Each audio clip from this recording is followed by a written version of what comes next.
Hello, hello, hello, and welcome into my channel, Skies and Flora. My name is Shakalish, and as you can see from the title, today we're doing pick a card, and this week's question is what in my past is affecting me now? So what do we need to look at or heal from our past in order to move forward, essentially. So and it'd just be looking at the past and then looking forward, basically. So so we have pile number 1, pile number 2 and pile number 3.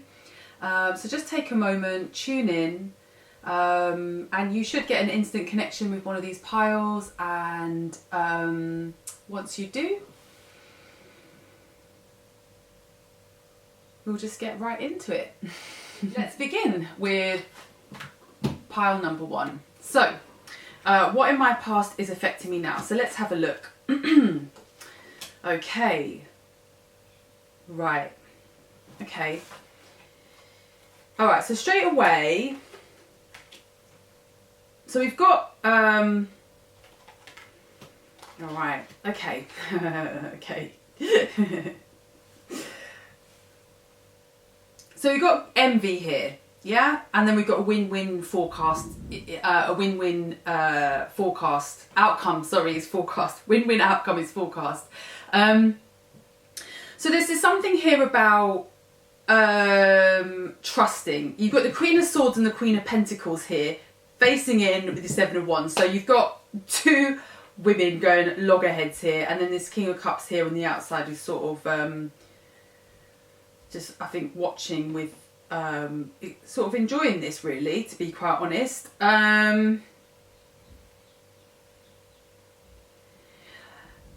What comes to me straight away is often when we look outside ourselves and we look at other people, particularly in this age of social media as well, and we think other people have what we want, yeah, and then we compare. We make comparisons and we think, oh, I don't have that, or I'm not good enough, or these kinds of things, yeah? And it's actually this comparison that creates so much darkness in our world, not actually what other people have. It's the fact that we compare ourselves to other people.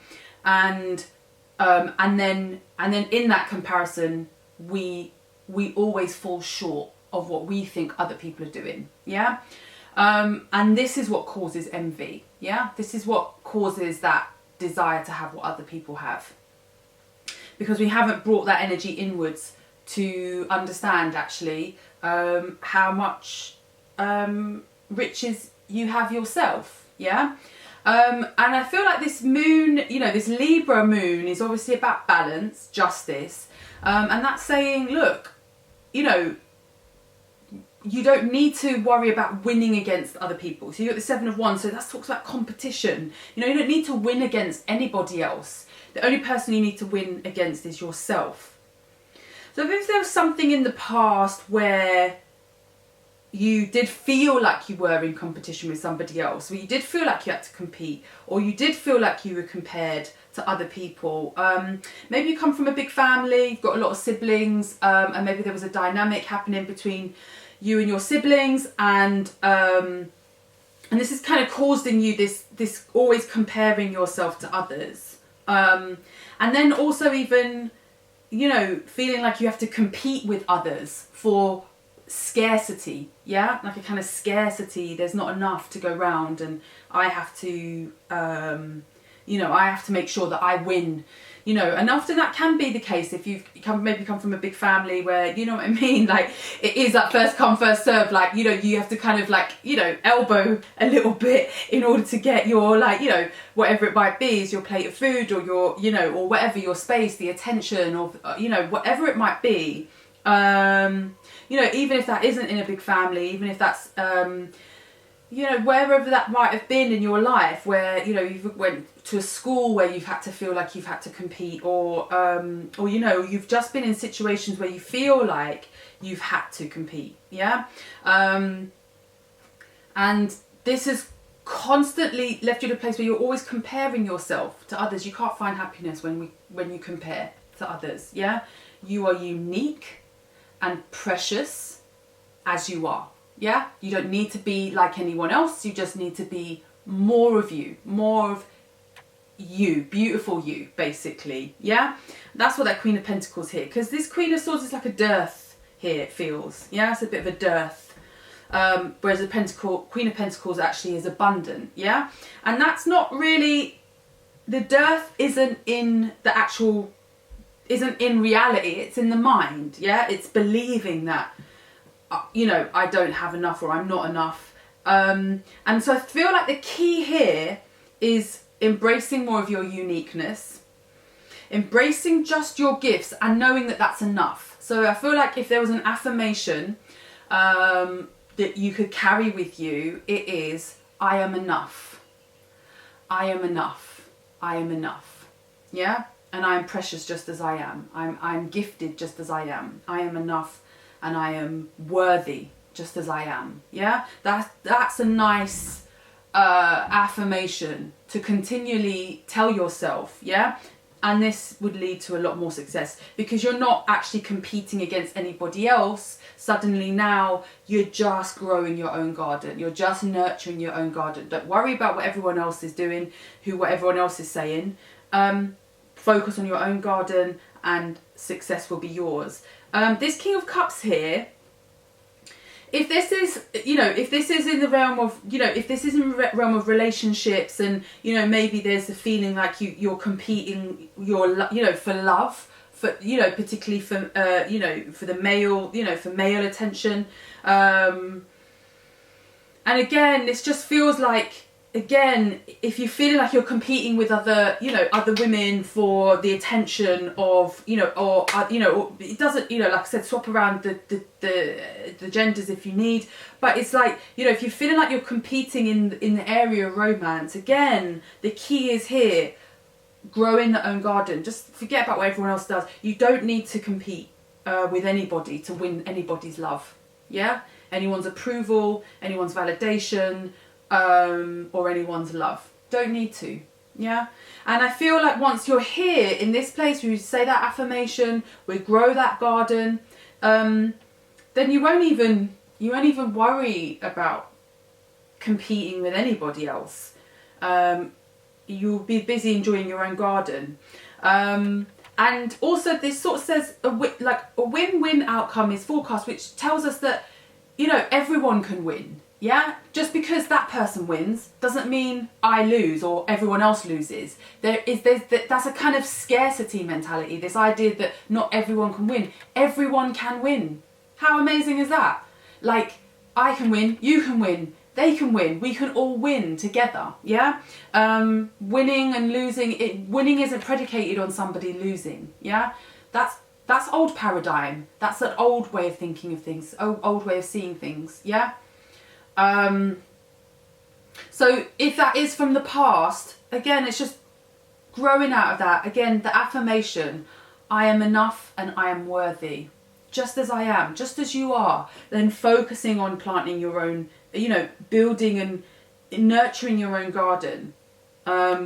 Moving away from competition towards recognition, yeah, in your own right, not based off someone else losing or, you know, but just based off your own gifts, and not feeling like whatever that may be, if it's competing for attention and again for love, for accolades, for success, whatever it might be, just know that you don't need to compete with anybody else in order to find success.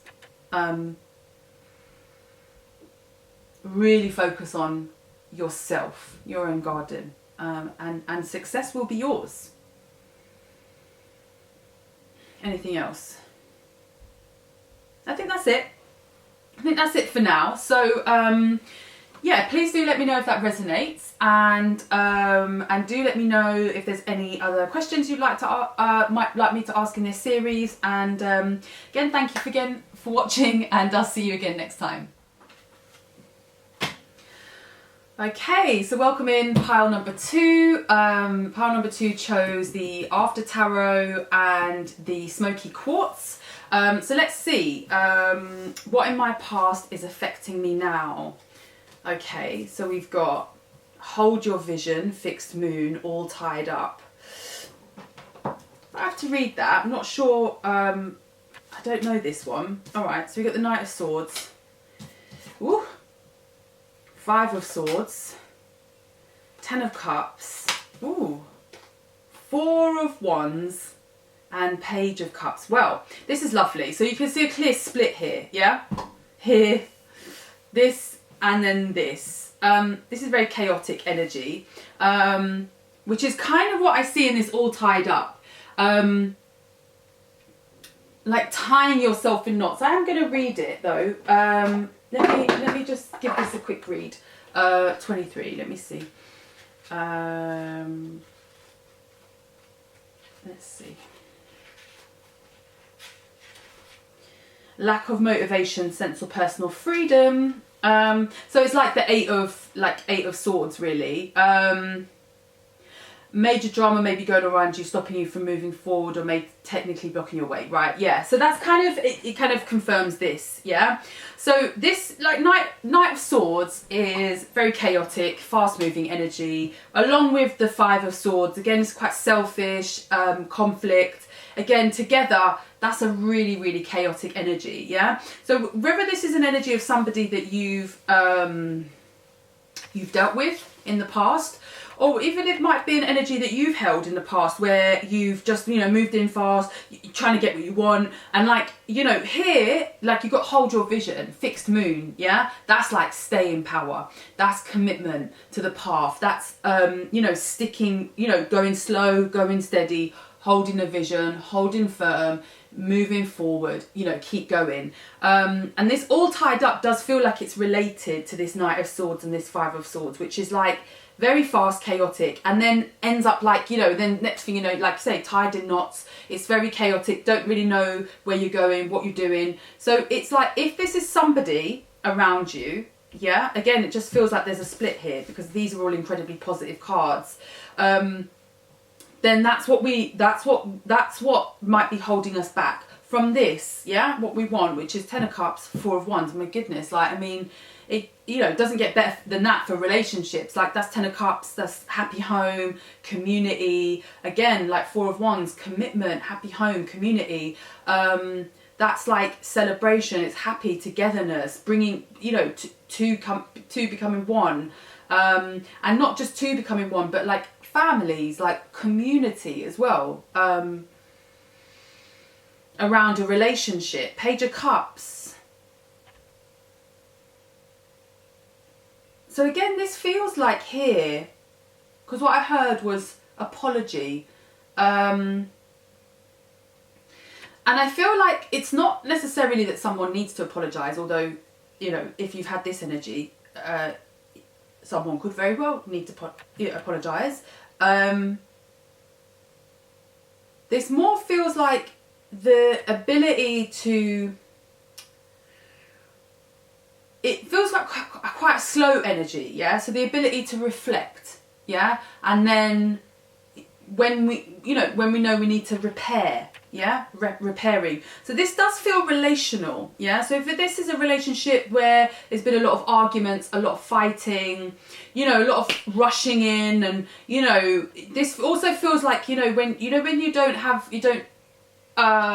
think the best of your partner, yeah. You don't give them the most generous interpretation of their actions. You know, it just feels very much like, oh, you did this and da da da da da, and it's very dismissive, and it's very like, you know, you did this, you said that, you didn't, you know, you didn't do when you said you were going to do that, blah, you know, it's very, very conflict like that. And then, you know, someone's trying to explain themselves and the other one doesn't believe them, and then it's just very, very like, oh, and then next thing you know, but there's it. If this is here in this energy, there's love here then. So this just feels like, whoa, slowing down. It might be that it isn't this person, whoever this energy is, yeah? It might not be this. And maybe that's what we're learning, to slow things down. And this ability to reflect and apologise, and this ability to be softer, yeah? Be more trusting, be more giving. And whether that's because, you know, you've been dealing with a person that didn't have the capacity for that, so you weren't able to build this, or whether even this is an energy that you've held yourself within relationships. And And this feels, like I said, this all tied up feels connected to this. It just feels all tied up, not going anywhere. Yeah, all sort of tied up, but actually not going anywhere. But this is like, hold your vision. That's commitment. Yeah. Ironically, we've got staying power here, and then suddenly it opens up. It's very ironic. I'll tell you. Oh, hold on. Okay. I'm coming back into focus. Just a little quick story about a friend of mine, actually, who was kind of like sort of talking to someone, sort of dating, but it kind of wasn't established, and no one knew what was going on. And then I don't know, the person that they were kind of talking to kind of done something, and they didn't like it, but they didn't know how to approach that. They didn't know how to have that conversation because nothing was established.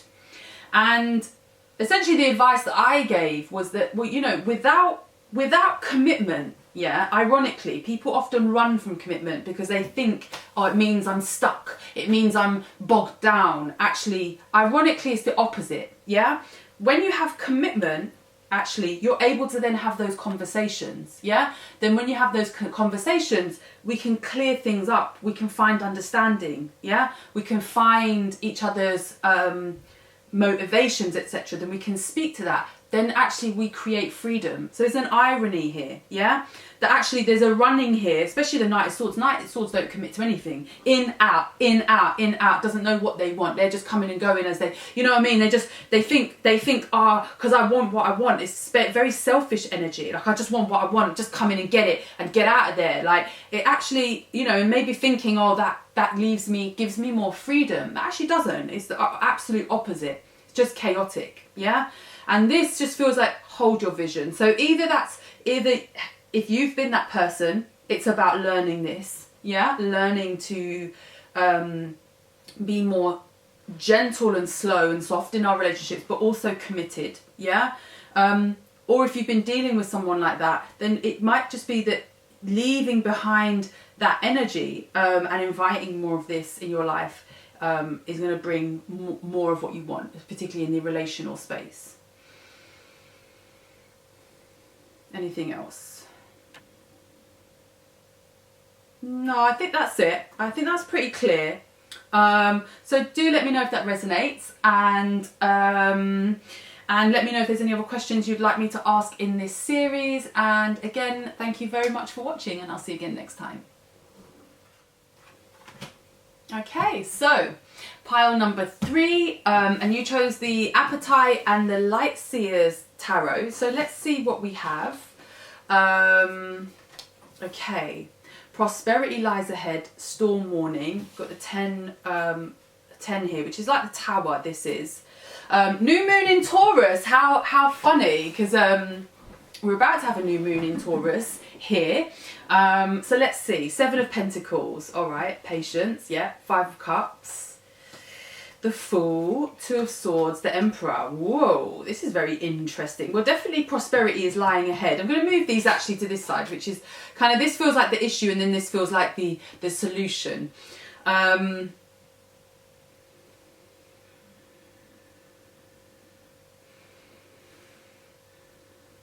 this feels a little bit like, it feels a little bit like, maybe similar message to pile number 2, but this feels more like in the area of work.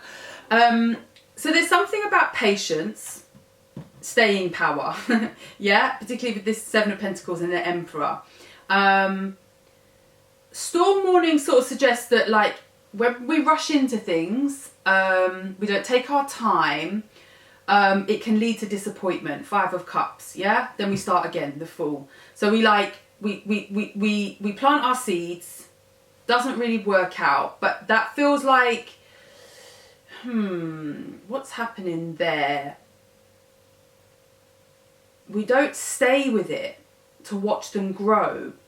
It's like, oh, you know, like the first hurdle. This feels like, oh, the first hurdle, like, oh, you know, I don't know, whatever it might be, you know, that the first thing that goes wrong, and then you say, oh, well, it's all right, you know, well, that's obviously not going to work. And like, you know, that saying, like, you know, there's that meme of that guy, like digging, and then behind the wall there's like all of the diamonds, and then he's like nearly there, it gives up at the last minute. And it kind of feels like that. It's like when it gets hard, keep going, yeah, keep going, because it just feels like your pot of gold is there, but then we just give up because we just get disheartened, disappointed, just feel like, you know, I put all the effort in, put all the energy, you've done it, you've waited, you've patient. So it doesn't feel like necessarily rush, like actually feels like, yeah, you do put your energy, your effort in, but it just like, just hang on just a little bit longer, just hang on just a little bit longer, because here just feels like just giving up too soon, yeah? Then the Fool, we start again. And then here it's like the Two of Swords, it's like, well, what am I going to do? You know, what do I do now? Like, it's kind of like a bit sort of like, what do I do now? And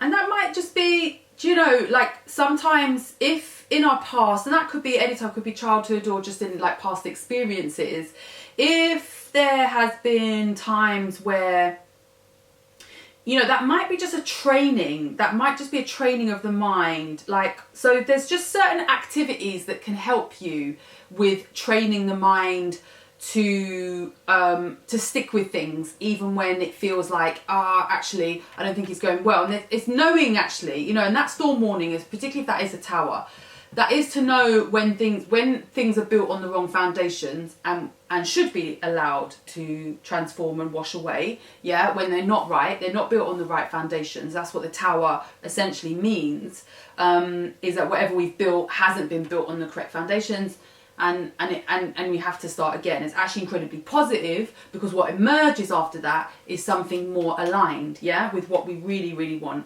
And it feels like here maybe there's a bit of confusion, particularly with that Two of Swords, a bit of confusion about, is this just a little bit of a barrier that I need to overcome, or does this mean, oh no, I've built on the wrong foundations? And there are like things that you can do to train the mind to know the difference between that, and also to improve your ability to stay with activities over long periods of time and watch them. To be honest, gardening is one of them, yeah? Literally gardening and planting seeds is one of them, yeah? Is a really, really helpful way of knowing, like, you just watch plants grow at their own pace. You know, you have to meet your plants. Even actually, pets, or looking after animals, children, even looking after children, you know, this really teaches you the art of patience, yeah? The art of nurturing over time, yeah, and seeing how things turn out over time. They're not quick fixes, yeah. And this just says, don't get disheartened, even when you know, do have a little disappointment, a mini disappointment. Everything is not, all is not lost. But I feel like what's happening is you invest, you know, something, you hit a bit of a wall, and then we go, I've got to start all over again. But you don't, and then you get caught up in that. That's a little bit of a cycle here, and we're never getting to the Emperor, which is where we want to go. Yeah, prosperity. Woo! New moon in Taurus, and the Emperor. Yeah, that's like solid success. Like, you know, that is accomplishment, accomplished energy.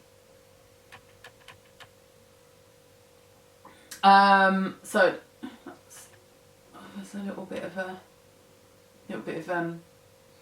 adjusting of the, so it just feels like, you know, learning when, you know, when something is definitely like, no, we need to make a new start, or actually when, no, we just need to stay with it, give it a bit more patience, and maybe just some training, like the mind around that. Like study also is very good for that. Like, you know, anything that requires you to study, like over a long period of time. So something that you have to do over a long period of time, and then you kind of get to see, you know, the peaks and troughs, the ups and the downs, yeah? And then you start to see a pattern there and know that those downs don't mean, oh, down and out. It just means, oh, it's just a bit of a, you know, the curve comes back up again, yeah? And anything that requires, you know, particularly a long commitment, you know, sort of requires those ebbs and flows, yeah? And I just feel like something around trusting that a bit more, yeah? Not giving up at the first hurdle, yeah? Not thinking, oh God, it's a storm, that's it, it's all over, it's finished, oh, I've got to chuck it all away and start again. No, yeah? And I'll tell you what, a really good book, before I finish, Autobiography of a Yogi, incredible book. And if you know, obviously, what Paramhamsa, like what he basically has achieved in his life is unbelievable.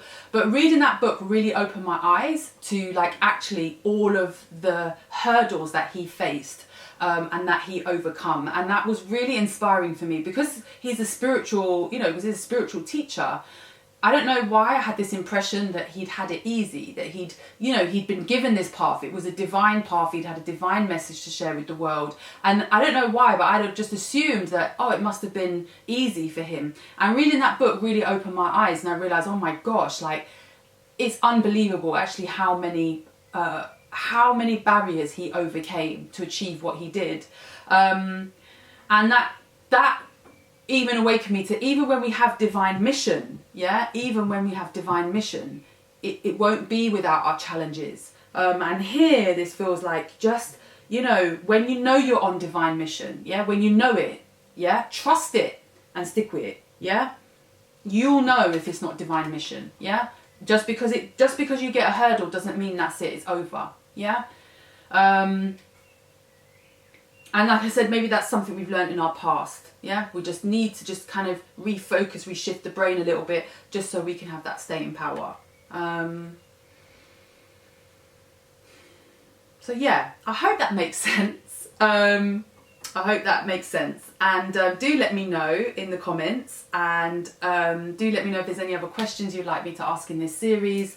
And again, just thank you again for watching, and I will see you again next time.